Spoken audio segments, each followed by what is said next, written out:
Hello and welcome again to everyone who is joining us for the A4Q Testing Summit Edition 2025. I'm excited to introduce our next speaker, someone who truly needs no introduction in the world of software quality and testing, Olivier Denoo. Olivier is the former president of the ISTQB and currently the vice president of ISTQB.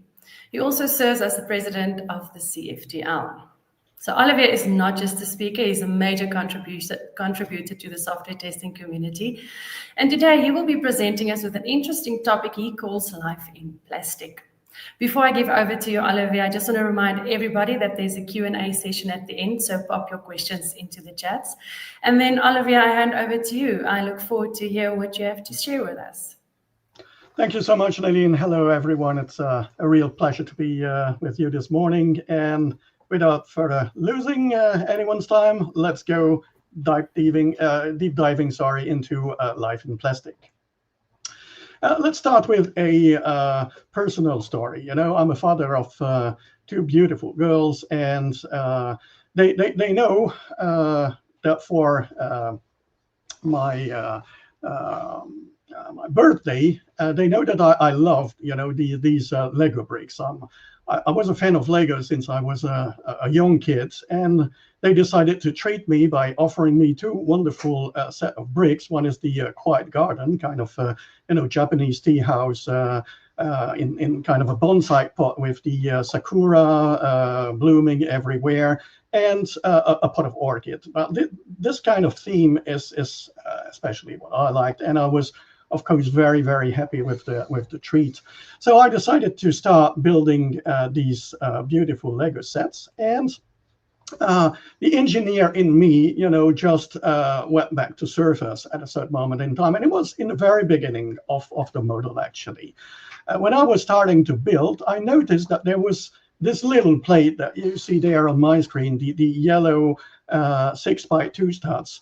That was there just in the middle of nowhere. And there was another one on the big plate that was a transparent 1x1 little block. And I was just wondering, okay, what are they doing there? Why the heck are Lego engineers putting these plates there? Because they don't match the color. So I was a little bit curious. I was intrigued, and I said, okay, maybe there's a yellow spot somewhere that will appear. And to my biggest surprise, actually, this yellow spot disappeared on the next step. It was completely covered up with other kind of plates. So the question that rised in my mind at this moment was, okay, why on earth did they put that? And why on earth did they make the system more complex? Because, well, again, I'm an engineer. These things are wrapped in plastic bags. And if they are different colors, well, they need to come from different origins, I would say, different kind of supplies, I would say. And basically, you need on quality control to ensure that this plate is there with the right color at the right time. Of course, everything is automated these days at Lego, but still, it makes the process, the quality control or the quality check, a little bit more complex. And the reason is why do they do that if nobody would see that in the end of the day? And then the answer popped up in my mind, and it was absolutely obvious. This is for error prevention. This is a usability stuff. Actually, when you have these big plates, you have loads of studs. And when you need to put the next brick on the plate, you need to count how many studs you have horizontal and vertical, like a little bit like coordinates, in order to just position the next brick properly. Because if you don't position it right and you go one side away or one row or a column away, then unfortunately the model is a bit ruined, and then you need to unbuild or just re-adapt the whole shebang. And if you put these little error preventing plates, it's much easier to count the number of studs from that plate and just build your model with ease. Then my curiosity went even further and said, okay, Lego has much evolved since I was a kid. Let's look at how usable these things are and how these builds are, conceived, let's say, in order to get the user satisfaction higher and the usability higher. Basically, as I said, I was I was playing with Lego when I was a young kid. Well, today I'm a grown-up guy. I'm not supposed to play anymore. Well, so I had two girls that gave me the excuse to keep on playing with my beloved plastic bricks a little bit longer. But when I was a kid, it was just pure creativity. Basically, the model were much less complex than they are today, and the universe were more open than they are today. Today, Lego is playing a lot with franchise like Star Wars or Scooby-Doo or the Marvel heroes or whatever, and you have these kind of very closed universe with more or less strict rules. And of course, you can still play your creativity, but in most cases, what you try to do with Lego is to build the model that you have facing you, and possibly with some variants. When I was a young kid, I just had a bunch of bricks, and I built the whole universe and the whole set of rules on my own. So this is something that changed at a certain moment in time. And I was even worrying a little bit about Lego, because I said, okay, if they narrow down the field or the universe and the creativity, don't they lose track? And actually, that was pure genius, because these franchise went very well, and actually they developed their business like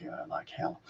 To give you an idea regarding usability, because this is one of the topics that we are going to see today, this is how the instruction, the manuals were looking in the 80s. This is the one that you see on the left-hand side is the deck of a train. This is electric train, so there was already kind of elaborated model with lights on, and everything is electrified, and it's a running train actually.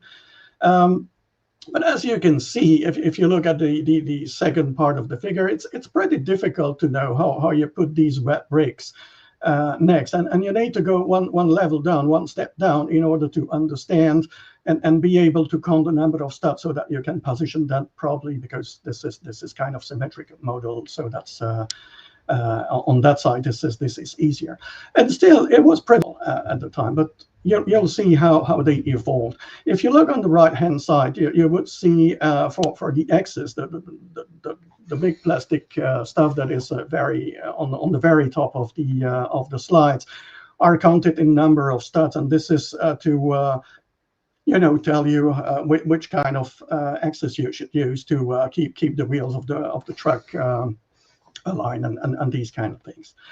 Actually, when you look at Lego set today, it is pretty much the same as building some kind of agile piece of software, because you have a couple of big chunks, let's say, that are like minimum viable product. So the first two bags of my Quiet Garden set, for instance, are representing the tea house, and it's only the tea house, just the first part, let's say, of the big set.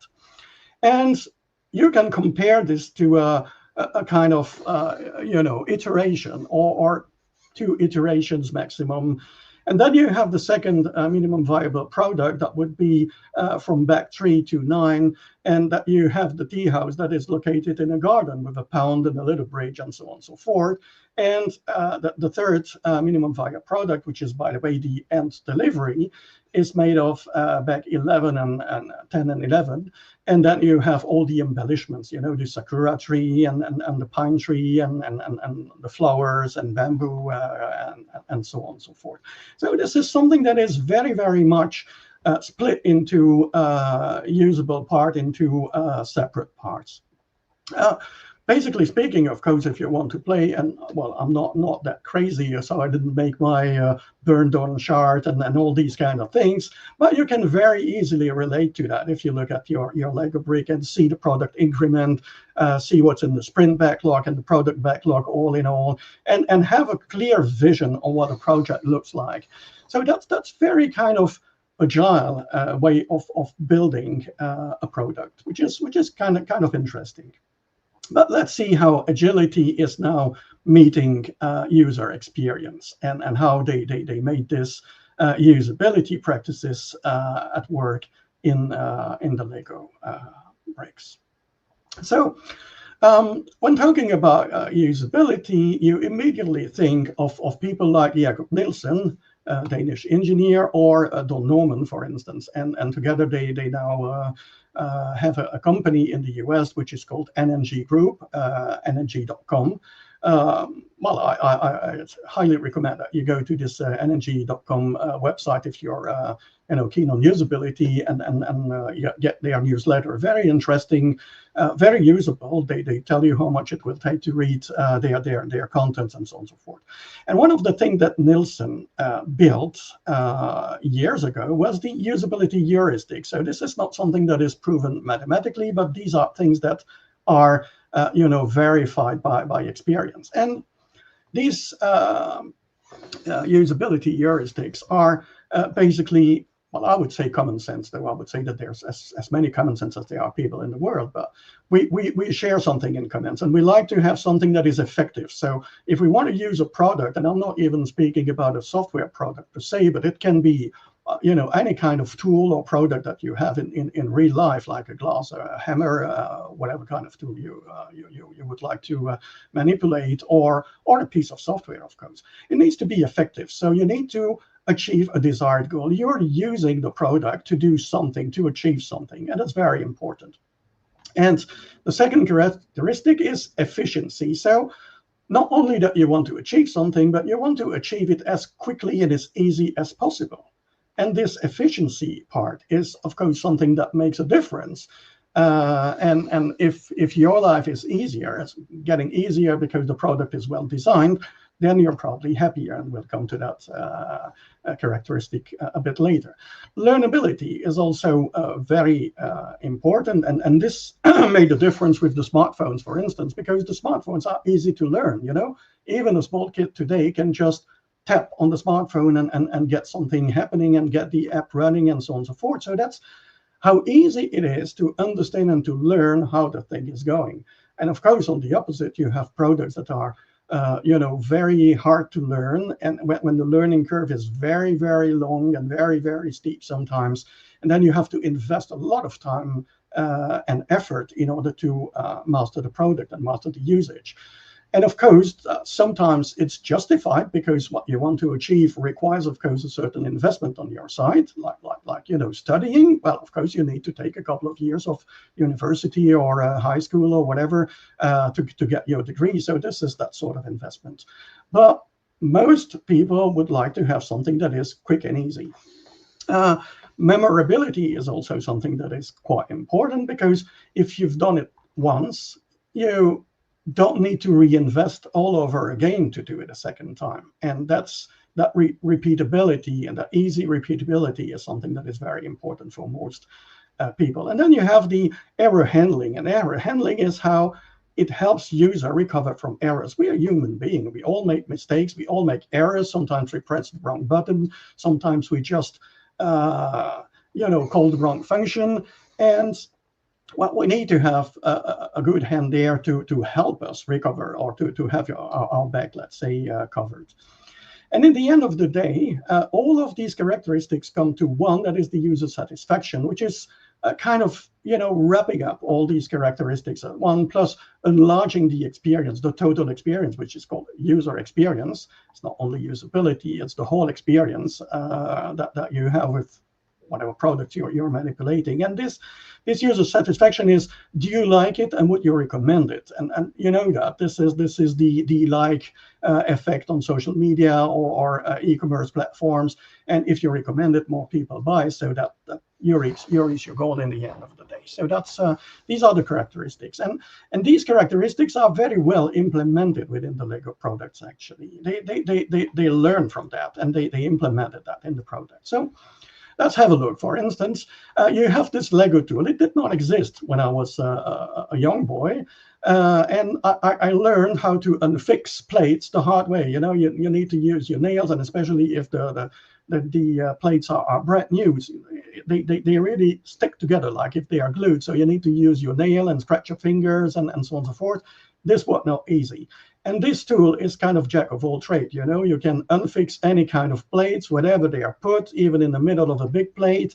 You can unfix the axis. You can unfix even the flat ones with no studs on them, and so on and so forth. So this is a piece of genius, actually. And this is all about error prevention, and this is all about efficiency, actually.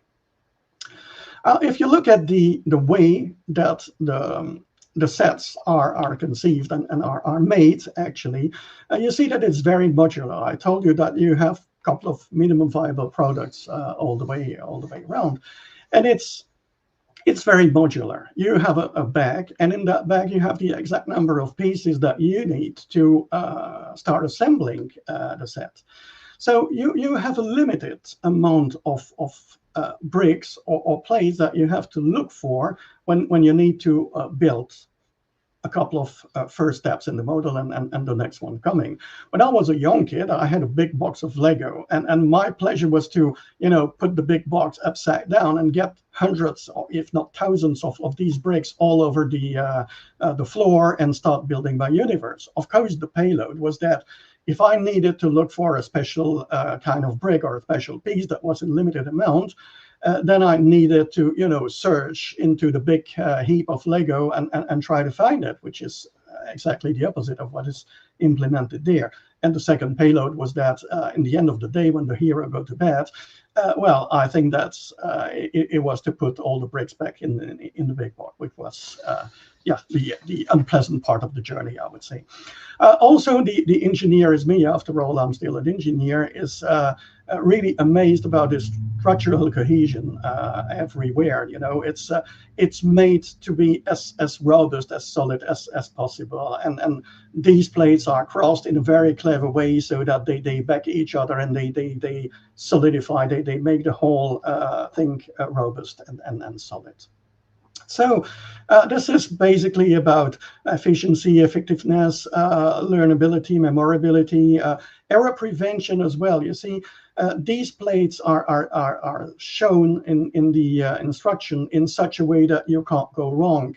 Here, for instance, if you look at the slide, you see that they are mixing a 1x2 and 2x2 kind of plates, and they are put in such an order that in principle you shouldn't make a mistake. So that's very clever from their side, actually. Everything is very modular, so you have a clear reference to an assembly stage. So I'm here, step 35 of my model. The number of and types of bricks necessary are clearly indicated. I know where the changes are because they are clearly indicated by these red lines around the changes, and it will tell me if I need to rotate the plate so that I know that I'm working on the other face and not on the same face anymore. So again, kind of interesting, and you see again these characteristics about memorability, about effectiveness, about error prevention, and so on and so forth. Now, on top of that, you have the poetry, let's say, of building the set. In the guide, in the instruction, you have a couple of quotes that are coming here and there, giving you some insight about the culture. Here it was about Japanese culture, so and how they reuse some parts from other kind of sets, other kind of models to feed the brand new sets that they just created. So, for instance, if you look at these little blossoms of the orchid set, the orchid vase, well, it was actually the head and the mouth of the Demogorgon from the Stranger Things franchise. Just to know, and the air roots of the orchids are made for a dinosaur tail element. So you see that they are even creative in reusing the blocks, and of course that makes the builds probably less expensive to make, more flexible to build, and so on and so forth. So pretty interesting. So again, loads of things are done with regards to user satisfaction, and it even goes further. I told you about the user experience per se and the user satisfaction. So they tell you a little bit, just a little bit, of course, but a little bit about the Japanese culture, and the pond shape are even built in such a way that they represent kanji, even if they are hidden. And when the model is built, you don't see that anymore. But while building it, you indeed draw some kind of kanji saying kokoro, which is hurt in Japanese. So pretty amazing and pretty interesting to know that what you're doing is not just building some Lego bricks. Okay, so all these things are very well indicated. That looks a little bit like a IKEA kind of build, where you have the number of different elements that are counted and indicated on the big map, on the big plan, and you see what you're doing. But it's very interesting, and it's very important because, well, if you're crazy enough, you can count them all and see if you have some spare ones, or eventually if you have the right count. And if the right count is not there, well, you can file a claim to Lego, and they will send you what is missing, of course.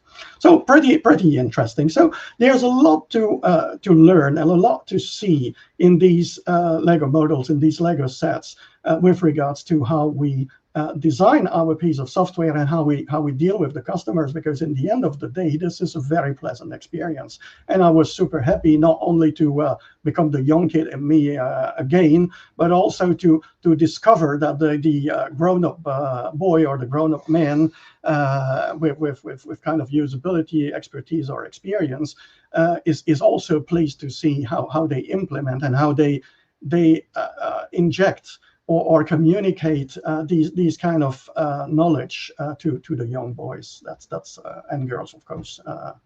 Very interesting. A little bit more about usability now, and drifting a little bit away from Lego. How usability would look like in real life, and I'll show you a couple of examples. One of the things that we like to have is mimicking real life, because it helps us understand how we should interact with the object, the software, or whatever.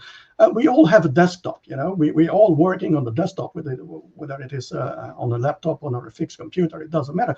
But the desktop is just a virtual image, because all in all, that's just a couple of pixels moving around on a flat screen. Well, we call it a desktop, and we put a lot of effort in fitting to the context.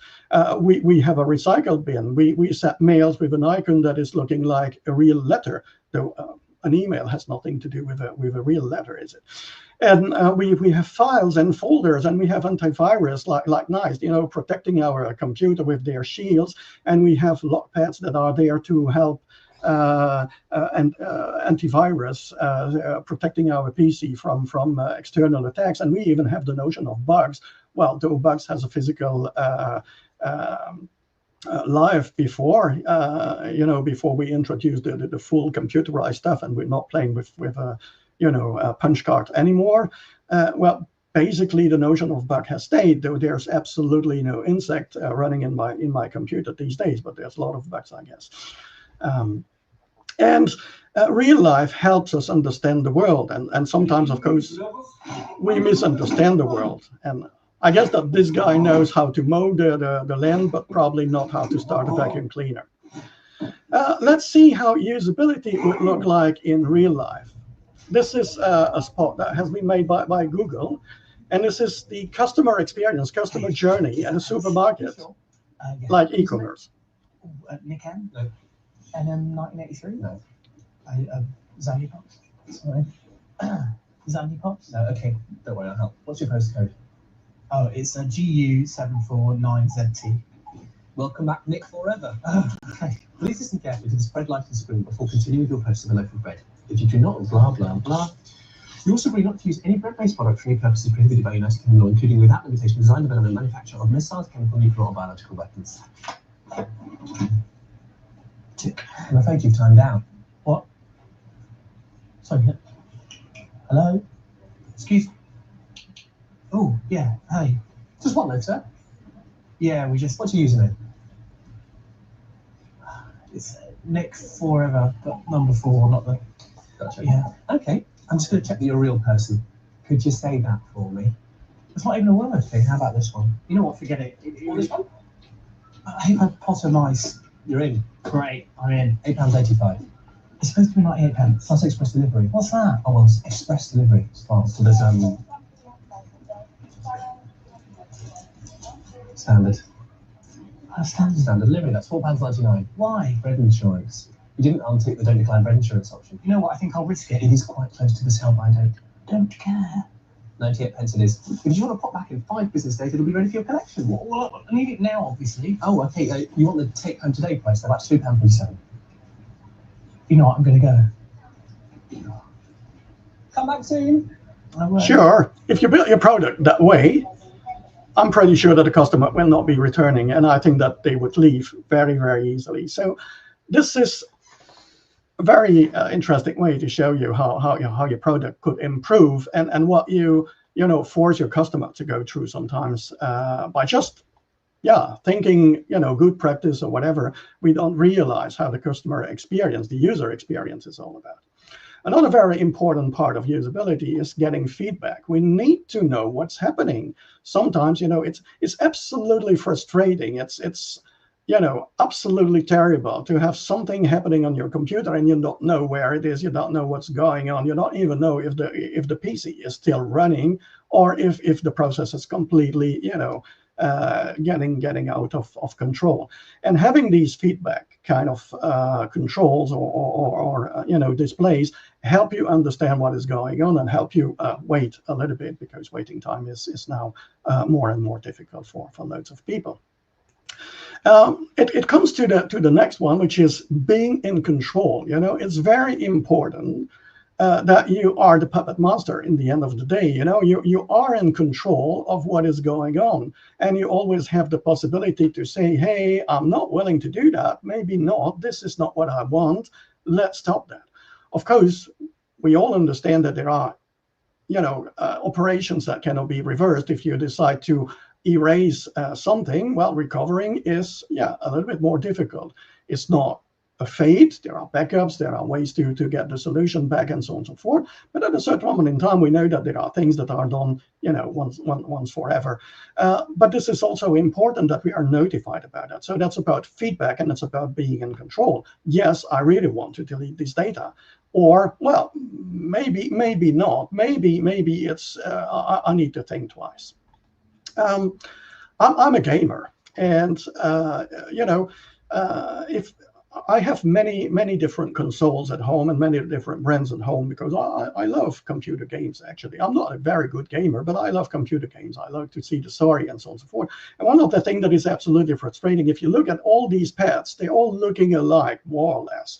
They have these kind of sticks, where you can control the camera and the movement of your characters. And then you have these, buttons that you can press to do several actions, like jumping, moving, taking a weapon or whatever. And then you have these triggers, and you have this cross stuff where you can, manage your supplies or whatever. But all in all, what is extremely frustrating, and I think they did it on purpose, if you look at the Microsoft One, the Xbox One, for instance, and if you look at the Sony PS4 or PS5, look at the X position. It's not on the same place, and because it is not on the same place, and you have something on the screen that displays, press X now, well, it might be very much error prone if you're switching from one console to another very, very frequently. So this is one of the disturbing part, but I think they did it on purpose. That's a branding kind of stuff. Okay, error prevention and correction. I think that I've shown you a couple of examples, but you have loads of them. For instance, if you're using Google or AI these days and you mistype or misspell a word, in most cases it has no big impact if the drift is not that bad, if the spelling is not that bad, because these programs are programmed or made in such a way that they are preventing you from making these kind of mistakes. And they interpret for AI. It's just even better than this, because they're using tokens. So that's not, the spelling of the word is less important than the tokens and the tokens order, which is totally different. But having all these kind of error prevention and correction helps us. There's been a lot of improvements done in the way that you enter a date on a website or in an application. When I started my career as an engineer, QA engineer, some 30 years ago, most date fields were kind of free fields, so you could enter whatever happened, and of course crash the system very easily. Okay, so very, very important here. This is a kind of well-designed error prevention mechanism, isn't it? Fantastic.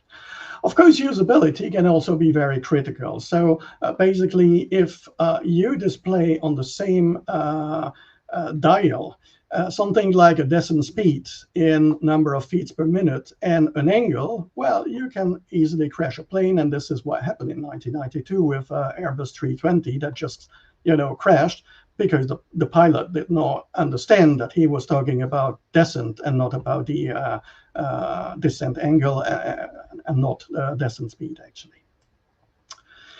Fortunately, most of the time you don't crash planes, but you just lose customers, which is definitely not a good idea either. We like to have things that are memorable, recognizable, and these buttons or these icons are just there to help us understand what it's all about. And I think that if you look at these icons, you pretty much know what it's all about. Of course, it's not that easy, and there's a whole science behind the choosing icons here and there, because it's not science, pure science, I would say, and there's a lot of cultural aspects as well, and a lot of interpretation behind.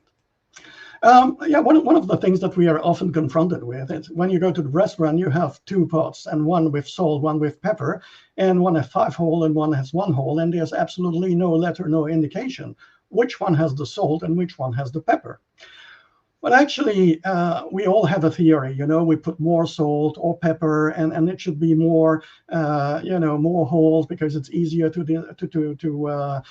put, and so on and so forth. But actually, Don Norman just said in one of his talk, very interesting one for Google, so just YouTube that. It's a very, very nice one. He just said, it doesn't matter. The only thing that matters is what the waiter thinks he should be doing. And this is the only thing that you can do. So if you go to the restaurant, well, try it on first. Otherwise, you might be surprised. Flexibility is something that is very interesting and very important as well. We need to be helped. And let me show you that very little video about how to choose the right size for a T-shirt or a polo shirt. This one is absolutely wonderful because you just define yourself, your size, your weight. You then select whether you want to have a loose fit or less loose fit. This is what it is doing right now. Sorry, it's in French, but I'm just commenting, so you get it. If you have a similar brand, you can also say that, so they will adapt. And then you select your body shape, and so that they see where your fat is actually located, and also your age, because the way that the fat is getting into your body depends a little bit. And then they give you the kind of size that you can order online. Why is it important? Because more than 30% of the clothes that are ordered online are returned to the shop, actually.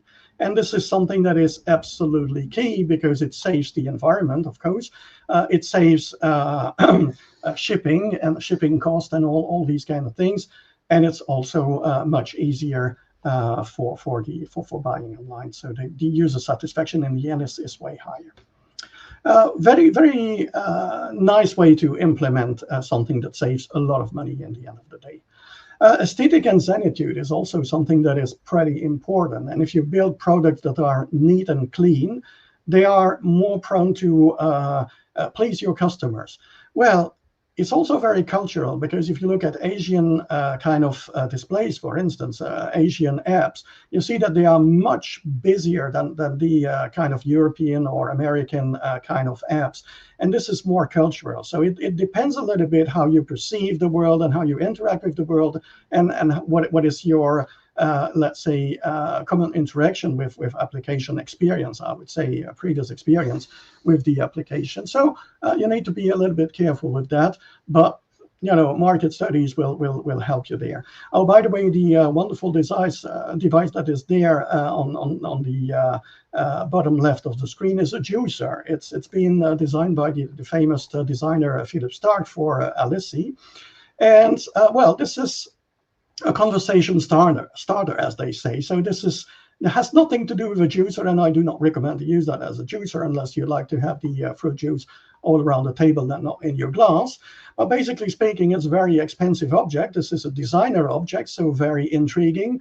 And yes, this is a conversation opener, but definitely not a juicer. So yeah, being aesthetic and being Zen is fine, but it needs to be usable first.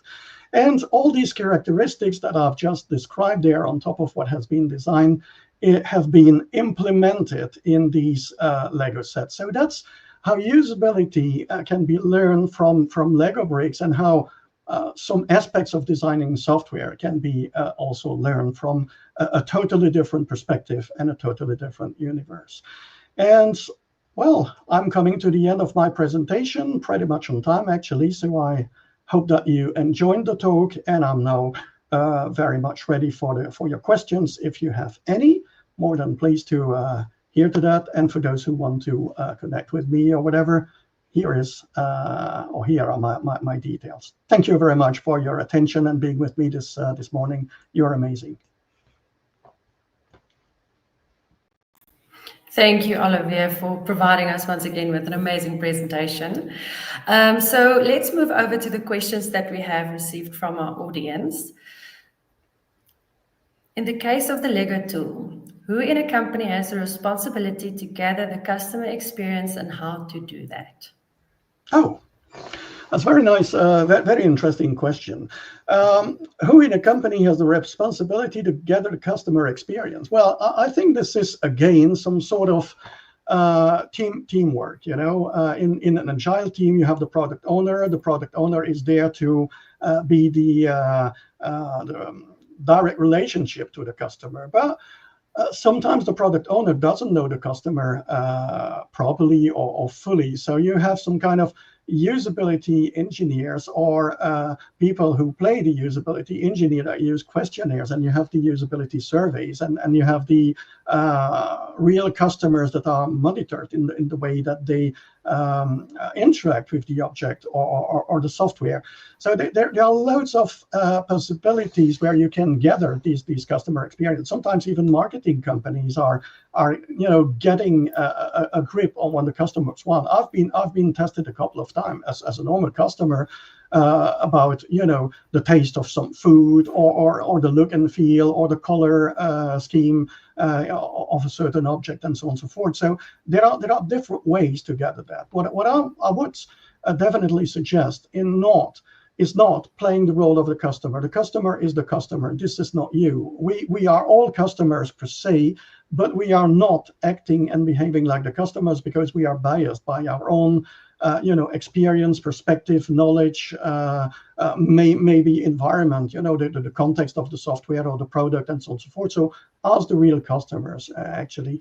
And I think that the testers have a big role to play in there, definitely, to organize together and to ensure that this part of the quality control and quality assurance is put in there. Perfect. Thank you, Olivier. Let's have a look at our next question. You were mentioning Don Norman in your talk. I heard he is obsessed with doors. Can you elaborate on this? And if not too personal, do you have any similar obsession? Oh, yeah. Well, actually, yeah, Don Norman is very famous. He had this wonderful talk that is available on YouTube. That's about complexity. It's absolutely wonderful. It's about an hour. It's a bit long for today's standard, but it's really worth every minute.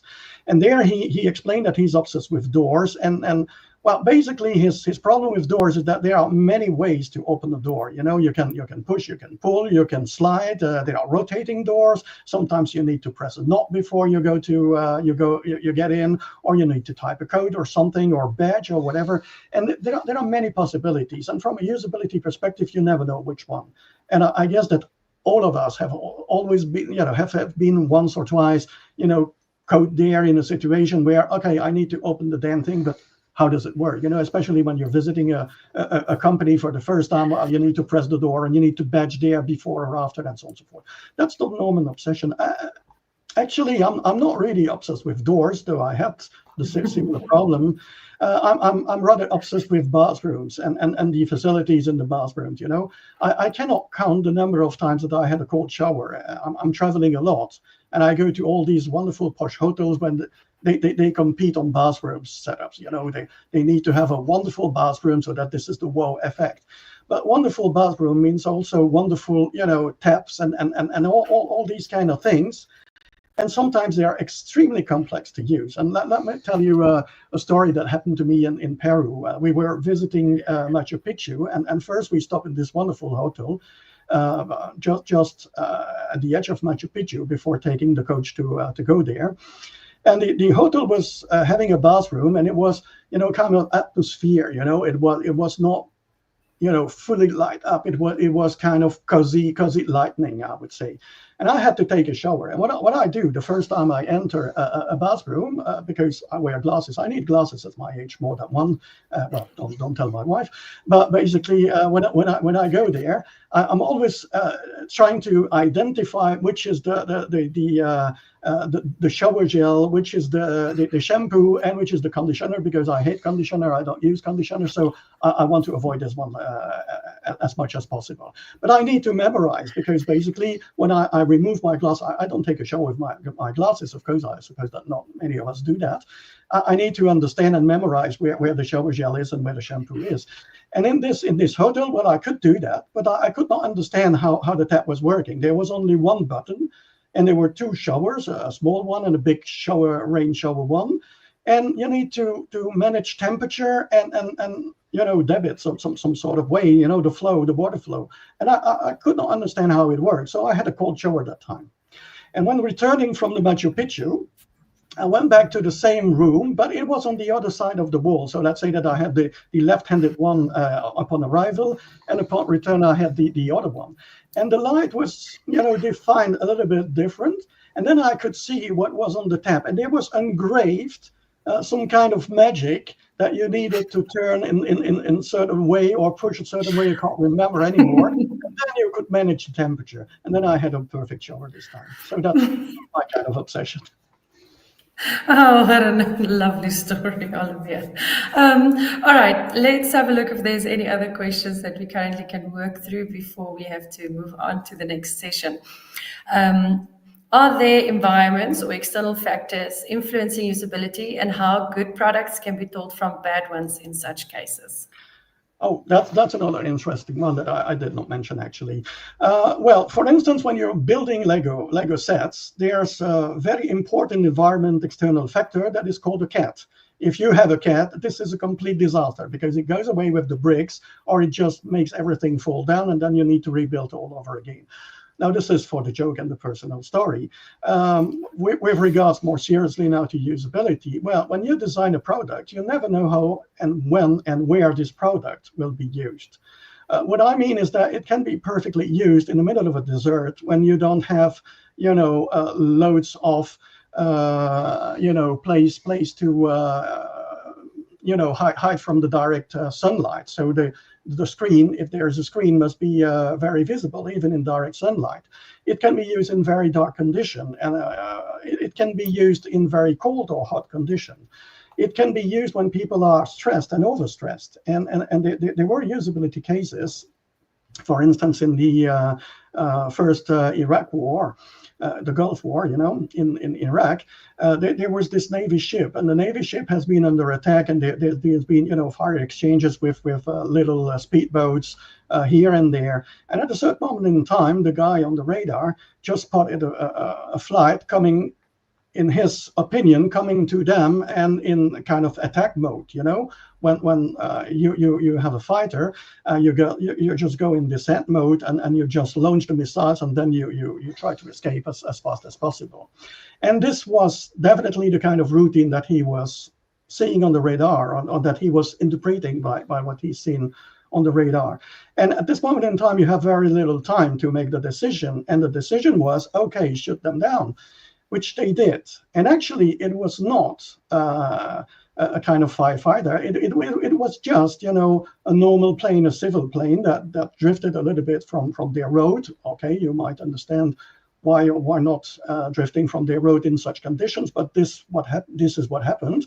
It was full of civilian, and they killed 130 people, innocent people, just for nothing, And this is all due to one single factor, because all the information was there to help them understand that it was a plane taking off, and it was a civil plane taking off, so a commercial plane, nothing to do with war, nothing to do with an attack.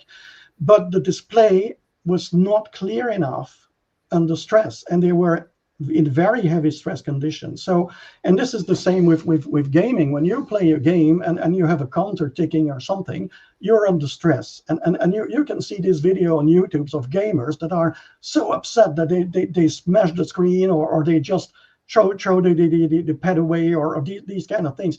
This is stressful conditions. This is where you need to react, at a fraction of a second. And this is where the difference is happening in your product. Well, thank you so much. We've then reached the end of this session. If you have any additional questions, please pop them in the chat and we can pass it along to Olivier to provide us a little bit more insight on this topic. My pleasure. Then before we wrap up, a quick reminder to cast your vote for Olivier's session. We have the Best Speaker and the Best Presentation Award. So just visit Olivier's landing page on the testingsummit.com website and submit your vote. And remember, this session, as well as all the other sessions we have during the day, can be rewatched on the website, that's testingsummit.com, and our social media channels. So thank you, Olivier, for this great presentation and joining us once again. And then to our audience, stay tuned for more great sessions that we have. And goodbye for now. Thank you, Olivier. Thank you so much. Have a nice and fruitful day. Thanks.